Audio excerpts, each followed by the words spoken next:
한 영혼을 향한 예수님의 공율 1페이지 호라사 광인을 찾아가십니다. 예수님은 고통당하는 한 영혼을 찾으시는 분이다. 한 사람에게도 관심이 있는 분. 예수님이 바다 건너편 거라사인의 땅에 이르시죠. 더러운 귀신 들려 고통당하는 한 영혼을 만나시기 위함이다. 그의 거처는 무덤이었고 쇠고랑과 쇠사슬로도 제어할 수 없을 만큼 그를 지배하는 귀신의 힘이 강력했다는 거죠. 예수님은 귀신 들려 피폐게 된 그를 긍휼히 여기시고 더러운 귀신아 그 사람에게서 나오라고 명령을 하십니다. 예수님을 알아본 귀신이 자신을 괴롭히지 말라고 호소하죠. 맨 밑에 두 줄 지극히 높으신 시작. 지극히 높으신 하나님의 아들 예수님은 낮고 비천한 영혼을 긍휼히 여기시는 사랑의 구주시다. 지극히 높으신 하나님의 아들 예수 그리스도는 낮고 비천한 영혼을 긍휼히 여기시는 사랑의 구주다. 자, 첫 번째 큐티 작게 해서 내려갑니다. 긍휼을 베푸시는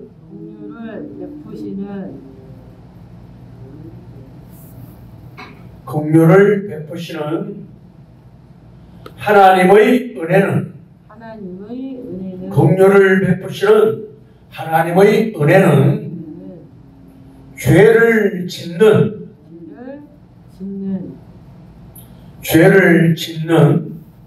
허가증이 아니라 죄를 짓는 허가증이 아니라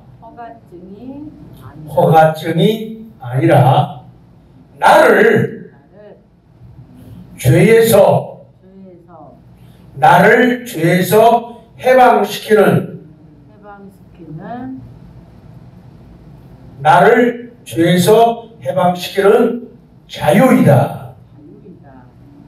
해방시키는 자유이다. 괄호 열고 에베소서 2장 3절로 5절 괄호 닫아요. 에베소서 2장 3절로 5절 긍휼을 시작. 긍휼을 베푸시는 하나님의 은혜는 죄를 짓는 허가증이 아니라 나를 죄에서 해방시키는 자유이다. 그래서 은혜가 더하기 위해서 죄를 더 짓겠느냐? 사도 바울은 그렇게 말씀하죠. 자, 건너편 꼭대기에 육체의 힘이 무너지고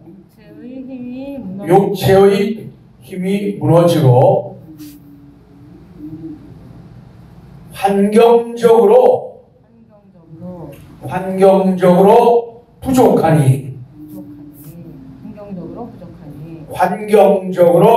부족하니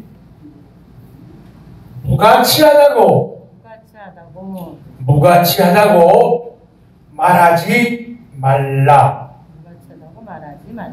육체의 힘이 무너지고 환경적으로 부족하니 무가치하다고 말하지 말라. 주님이 고쳐주시고 주님이 고쳐주시고 필요를 채워주신다.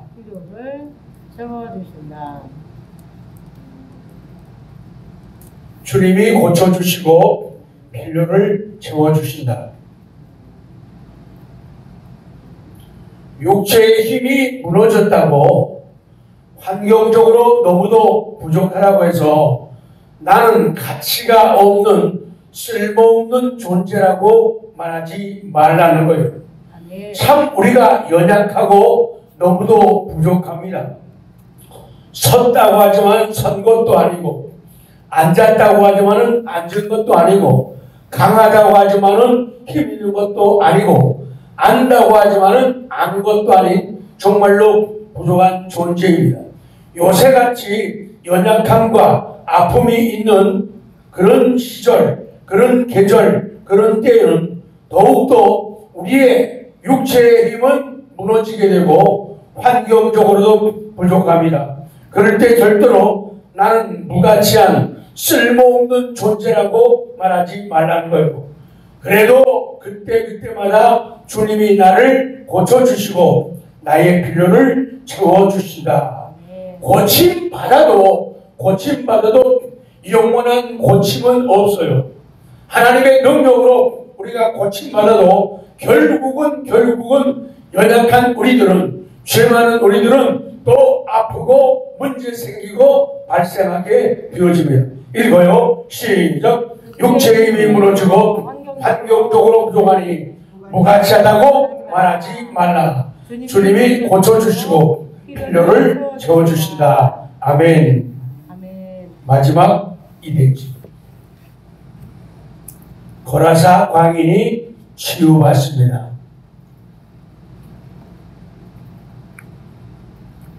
두 줄만. 군대 귀신. 시작. 군대 귀신도 예수님 앞에서는 무력한 존재입니다. 군대 귀신은 돼지를 거쳐가 삼게 해달라고 예수님께 호소합니다. 더러운 귀신이 부정한 돼지를 선택했다. 귀신들이 돼지떼에 들어가자 약 2,000마리의 돼지가 바다로 뛰어들어 몰살되고 거라사 광인은 치료됩니다. 이 사건은 무엇을 보여주느냐? 예수님은 한 영혼의 구원을 수많은 가축보다 더 귀하게 여기신다는 겁니다. 그런데 동네 사람들은요, 이 소식을 들은 사람들이 예수님께 대해서 거라사 지방을 떠나달라고 간청해요. 참 미련하고 어리석은 사람들이요.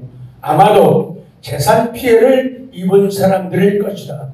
치유받은 사람은 예수님이 행하신 큰일을 대가볼리에 전하는 전도자, 간증자가 되어집니다. 복음 전도자. 시작. 복음 전도자는 거라사 광인과 예수님을 저버리고 물질을 따르는 거라사 사람들이 대조합니다. 적습니다. 거라사의 광인처럼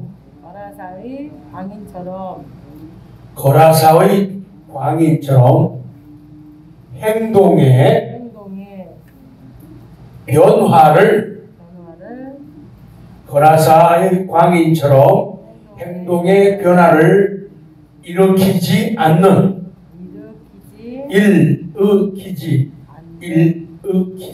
일으키지 않는 회개는 행동의 변화를 일으키지 않는 회개는 허위이다. 행동의 변화를 일으키지 않는 회개는 허위이다. 변화를 가져오지 않는 변화를 가져오지 않는 회개는 기만이다.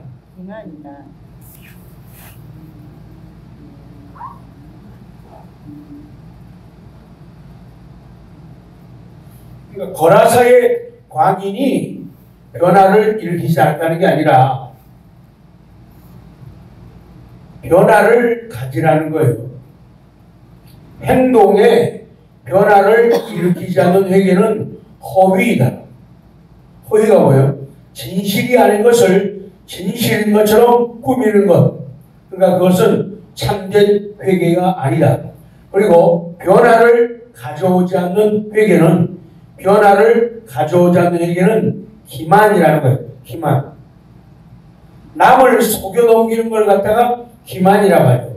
근데 사절을 보면은 이 기만은 또 더 큰 뜻이 있죠. 기만이라는 것은 남을 속여 넘기는 것인데 남이 나에게 속여 넘어갈 것이라고 얕잡아 보는 것. 그게 기만이에요. 얕잡아 보는 것. 그리고 상대방을 깔보는 게 기만이에요. 그리고 상대방을 무시하는 태도를 기만이라고 한다. 그러니까 변화를 가져오지 않는 회개는 세 가지 기만을 하게 돼요. 몇 가지요? 세 가지. 한 가지는 하나님을 기만하는 거예요. 하나님을 얕잡아보고 하나님을 깔보고 무시하는 게 되고, 또 한 가지는 변화를 가져오지 않는 회개는 자기 자신을 기만하는 거예요. 결국에는 똑똑하다 하지만 똑똑한 게 아니라 결국은 자기를 얕잡아보고 자기를 깔보고 자기를 무시하는 것이 되고, 또 변화를 가져오지 않는 회개는 다른 사람을 기만하는 거예요. 다른 사람을 얕잡아보고 깔보고 무시하는 태도라는 거예요. 그래서 회개하지 않고 나서기를 좋아하고 회개하지 않고 일하는 것은 하나님, 자기 자신, 다른 사람을 얕잡아보고 깔보고 무시하는 것이다. 그래서 우리가 순간순간마다 사건마다 예배마다 우리 그 앞에 우리 자신을 성찰하고 회개하고 돌아보는 것은 바로 그러한 이유죠. 괄호 열고 성경 구절을 써놓죠. 사도행전 8장 20절로 24절 쭉 말씀이 이어지지만은 길기 때문에 20절에서 24절이에요. 거기에 보면은 마술사 시몬이 나오죠. 사람들에게는 존경받고 큰 소리를 치면서 사람들이 귀하게 여기는 마술사 시몬입니다. 그가 24절 시몬이 대답하여 이르되 나를 위하여 주께 기도하여 말한 것이 하나도 내게 임하지 않게 하소서 하려라 이렇게 말씀하죠. 베드로가 안수할 때 성령 받는 것을 보고 자기에게도 그런 능력을 줘가지고 자기가 안수하면은 사람들이 성령을 받게 해달라고. 그럴 때 그는 저주를 받게 돼요.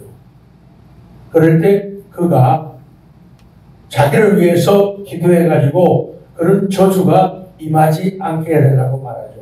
그런데 결국에는 기록은 안 되어 있지만 결국에는 이 마술사 시몬은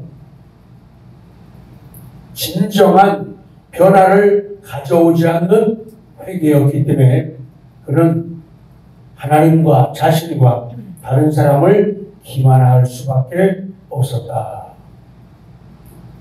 우리 이제 기도하죠. 한 영혼을 향하시는 예수님의 긍휼, 나 한 사람을 얼마나 귀히 여기시는가. 거라사 광인을 찾아가신 예수님, 우리 그런 은혜를 오늘도 구하겠습니다.